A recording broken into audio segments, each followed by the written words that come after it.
बाहर नहीं निकलती हैं। ऐसे पब्लिक प्लेस पे कभी इनको देखा नहीं गया।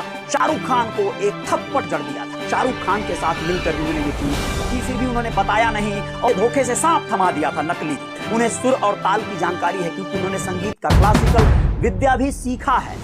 दोस्तों, आज बहुत सारे बातों को आप लोगों से करने के बजाय एक बहुत ठोस बात करने जा रहे हैं। फिल्म इंडस्ट्री बॉलीवुड की एक ऐसी अभिनेत्री के बारे में जिनको आप लोगों ने खूब पसंद किया है, खूब चाहा है और उन्होंने अपने फिल्मी करियर के दरमियान इंडस्ट्री में हर किसी के दिल पर खूब राज किया है। नाम है जूही चावला। जी हां, 13 नवंबर 1967 को अंबाला हरियाणा में जन्मी जूही चावला के जीवन से जुड़ी कुछ खास खबरें आप लोगों के बीच रियल रिपोर्टर न्यूज स्टार पे पेश हैं। अजय साहनी स्टार हूं मैं और आप लोगों को बताने जा रहा हूं कि जूही चावला जो कि फिल्म इंडस्ट्री में एक अपना अलग स्थान रखती हैं। 1986 में उन्होंने अपनी फिल्मी करियर की शुरुआत फिल्म सल्तनत से किया था, लेकिन ये फिल्म फ्लॉप हो गई थी। आप लोगों को बताना जरूरी है कि फिल्म कयामत से क़यामत तक उनके जीवन की बहुत सुपर डुपर ब्लॉकबस्टर फिल्म साबित हुई थी। आमिर खान के साथ इनकी शानदार जोड़ी ने पूरे देश को हिला के रख दिया था। ये फिल्म चीन में भी खूब चली थी। आप लोगों को बताना जरूरी है कि जूही चावला ने जब जय मेहता से शादी किया था, जो कि एक बड़े बिजनेसमैन हैं, और अपनी प्रेगनेंसी के पहली प्रेगनेंसी तक किसी को पता ही नहीं चलने दिया कि उन्होंने शादी कर लिया है। ऐसा क्यों था, इन सारी बातों पे जाएंगे, लेकिन उसके पहले आप लोगों को बताएंगे एक लिस्ट जारी हुई है जिसका नाम है हुरून रिच लिस्ट। जी हां, 2024 की हुरून रिच लिस्ट में जूही चावला भारतीय अभिनेत्रियों में सबसे ज्यादा अमीर अभिनेत्री के रूप में सामने आई हैं। उनके पास उनकी जो एसेट है, कुल संपत्ति है, 4600 करोड़ है। दोस्तों, इस लिस्ट में आप लोगों को यह भी बताना जरूरी है यहां पर कि दूसरे नंबर पर आई हैं ऐश्वर्या बच्चन। जी हां, ऐश्वर्या बच्चन की संपत्ति का जो ब्यौरा यहां पर आया है वो 850 करोड़ मात्र है। तीसरे नंबर पर जो अभिनेत्री आती हैं इस हुरून रिच लिस्ट 2024 में वो है प्रियंका चोपड़ा, जिनकी संपत्ति है 650 करोड़। जी हां, और चौथे नंबर पर नंबर आता है आलिया भट्ट का, जिनकी संपत्ति का ब्यौरा यहां पर मिला है 550 करोड़ रुपए का।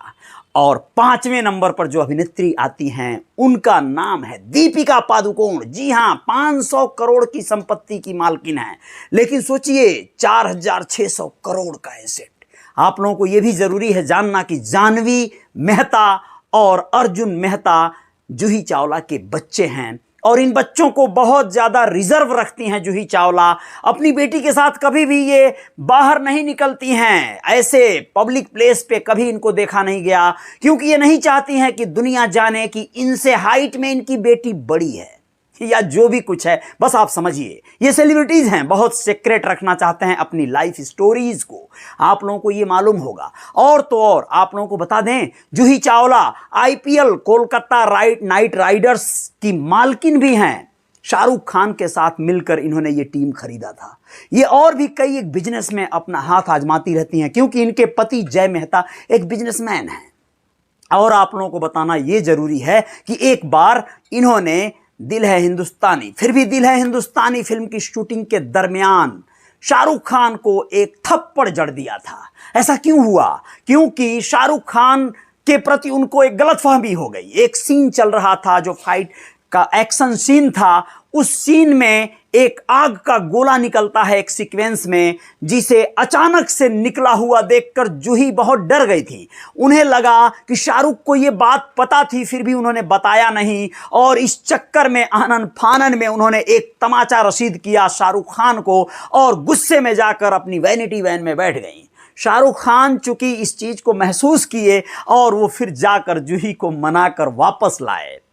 बाद में उन्हें एहसास हुआ कि शाहरुख को पता नहीं था, जबकि उन्हें लगा कि शाहरुख जानते थे, फिर भी उन्होंने मजाक किया। मजाक की बात जब करते हैं तो आमिर खान को बड़ी लत पड़ गई थी जूही चावला के साथ मजाक करने का। सेट पर वो कई बार उनके साथ इस तरह के भद्दे मजाक करते थे जिनमें वो बहुत ज़्यादा डर और घबरा गई थी। आपको बताएं कि इश्क फिल्म की जब शूटिंग चल रही थी उस समय आमिर खान का एक मजाक बहुत भारी पड़ा, जिसकी वजह से जूही चावला उनसे 5 वर्षों तक बात नहीं की थी। क्या था ये मजाक? आप लोगों को बता दें कि आमिर ने कहा कि मैं हाथ देखता हूं, यानी मैं एक ज्योतिषी का जानकारी भी रखता हूं। इस पर जूही ने कहा अच्छा तो मेरा हाथ देखो। अब ये हाथ देखो कहकर उन्होंने जैसे ही आमिर के सामने हाथ बढ़ाया, आमिर ने उनके हाथ पर थूक दिया। अब क्या था, जूही का गुस्सा सातवें आसमान पर था। जूही खूब रोई और उसके बाद आमिर खान से गुस्सा हो गई। गुस्सा इस कदर कि 5 वर्षों तक एकदम बाइकॉट। लेकिन आप लोगों को और बताएं इसके पहले क्या हुआ था। एक बार एक सेट पर आमिर खान ने जूही चावला को मजाक में धक्का दे दिया था, जिससे वो स्विमिंग पूल में गिर गई थी और फिर वो बहुत भड़क गई थी।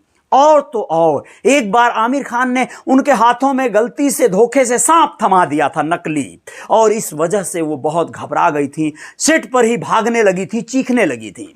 जूही चावला को भूख बर्दाश्त नहीं होती है। वो सेट पर टाइम से खाना नहीं मिलता है तो गुस्सा हो जाती हैं। मतलब मजाक में ही सही, लेकिन जो भी है, कुल मिला जुलाकर जूही चावला के बारे में बहुत सारी बातें कही जाती है। बहुत अच्छी अभिनेत्री रही हैं। उन्होंने 1984 में अपने आप को मिस यूनिवर्स वाले श्रेणी में डाल दिया था और मिस इंडिया वो रह चुकी थी। आप लोगों को जानकारी दे दें, उनके पिता डॉक्टर एस चावला जो कि एक इंडियन रेवेन्यू ऑफिसर थे। यूं तो जूही चावला की शिक्षा दीक्षा मुंबई में ही हुई थी और 1984 से उन्होंने मॉडलिंग में हाथ आजमाना शुरू कर दिया था और 86 से ही फिल्मों का सफर शुरू कर दिया था। 100 फिल्मों को सफलतापूर्वक अपने जीवन में उन्होंने किया है, जिनमें से ज्यादातर फिल्में बहुत खासा चर्चित रही हैं। कोई अभिनेता ऐसा नहीं बचा इंडस्ट्री का जिसके साथ उन्होंने जोड़ी नहीं बनाया। अनिल कपूर हों, गोविंदा हों, आमिर खान हों, चाहे कोई भी अभिनेता हो, कोई अभिनेता नहीं बचा होगा जो जूही चावला के साथ कार्य नहीं किया होगा। जूही चावला अपने समय की आइकॉनिक एक एक्ट्रेस रही हैं, इंडियन एक्ट्रेस, जिनका नाम सुर्खियों में आता है, चर्चाओं में आता है, और इन्होंने बहुत सारे गतिविधियों में, बहुत सारे इवेंट्स में भाग लिया है, पार्टिसिपेट किया है। आप लोगों को ये जानकारी होना चाहिए कि जूही चावला अच्छा सिंगिंग भी करती हैं, तानतूरे पर अक्सर रियाज करती रहती हैं। उन्हें सुर और ताल की जानकारी है क्योंकि उन्होंने संगीत का क्लासिकल विद्या भी सीखा है। जी हाँ, पद्मिनी कोल्हापुरी के पिता जो एक संगीतकार हुआ करते थे, उनसे उन्होंने तालीम लिया था म्यूजिक का। जूही चावला को जो भी पसंद रहा वो सब कुछ उन्हें मिला, लेकिन नियति और समय के साथ उनके साथ कुछ हादसे भी हुए जब उनके माता पिता उनसे छीन लिए कुदरत ने, यानी समय से पहले ही कह लें, थोड़ा सा उनको अपने पास बुला लिया। उनकी मृत्यु हो गई। इसके बाद उनके एक भाई जो कि बॉबी नाम था उनका भी एक बीमारी के चलते निधन हो गया था। जूही चावला कहती हैं कि वो एक बार मरते मरते बची थी। यह बहुत बड़ा एक वाकया है। इंडियन फिल्म की शूटिंग चल रही थी, अर्जुन पंडित की शूटिंग के दरमियान यह उनके साथ एक हादसा हुआ जब वो सनी देओल के साथ एक रेल यार्ड में शूटिंग चल रही थी और वहाँ पर ये एक ट्रैक के पास कहीं पे छुपी हुई थी और अचानक से ऊपर से ट्रेन गुजरने का सीन था। ट्रेन चलने लगी और इन्हें पता नहीं था कि यहाँ पे ट्रेन चलने वाली है। वो कहती हैं कि जरा सी भी लापरवाही हुई होती तो मेरी गर्दन कट जाती। मैंने बड़े हिम्मत से अपने आप को संभाला या बचाया। तो इस तरह के वाकये हुए हैं, इस तरह के हादसे हुए हैं, लेकिन इन सब के बावजूद जूही चावला की जिंदगी बेहतरीन शानदार गुजर रही है। वो अपने आप को ये भी बता दें कि कई एक फिल्मों का प्रोडक्शन भी कर चुकी हैं, यानी कि प्रोड्यूस कर चुकी हैं, निर्माता रह चुकी हैं। जी हाँ, वो और शाहरुख खान और अजीज मिर्जा ये लोग मिलकर एक अपनी प्रोडक्शन कंपनी चलाते हैं, जिसके तहत कई फिल्में रिलीज हो चुकी हैं और सफल भी हुई हैं। तो जूही चावला का कारोबार फिल्मों के अलावा भी बहुत सारा फैला हुआ है और बहुत सारे कारोबार को करते हुए वो अपने जीवन को बेहतर तरीके से जी रही हैं। आप लोग क्या कहेंगे? 13 नवंबर को उनका बर्थडे रहा। इस पर बहुत सारे लोग ने, उनके फैंस ने उनको शुभकामनाएं दी। भूतनाथ फिल्म में बहुत सारा एक अच्छा एक्सपीरियंस शाहरुख खान, अमिताभ बच्चन के साथ उन्होंने बिताया और बहुत सारी किस्से कहानियां उनके साथ लगी रही हैं। कयामत से कयामत तक उनके जीवन की सबसे शानदार फिल्म रही है और सबसे ज़्यादा वहीं से उनको चर्चा और ख्याति मिली थी। जय जयकार जारी रहेगी। रियल रिपोर्टर न्यूज स्टार पे आप हैं, लाइक कर दीजिएगा इस वीडियो को, शेयर कर दीजिएगा अगर आपको ठीक लगे तो, और चैनल को सब्सक्राइब कर लीजिएगा। अधिक से अधिक आप बेल आइकॉन भी प्रेस कर दीजिएगा, ऑल वाला बटन दबा दीजिएगा, नोटिफिकेशन सबसे पहले आपको आ जाएगा। जय जयकार जारी रहती है यहाँ पर। जय हिंद, जय भारत, नमस्ते, धन्यवाद, शुक्रिया।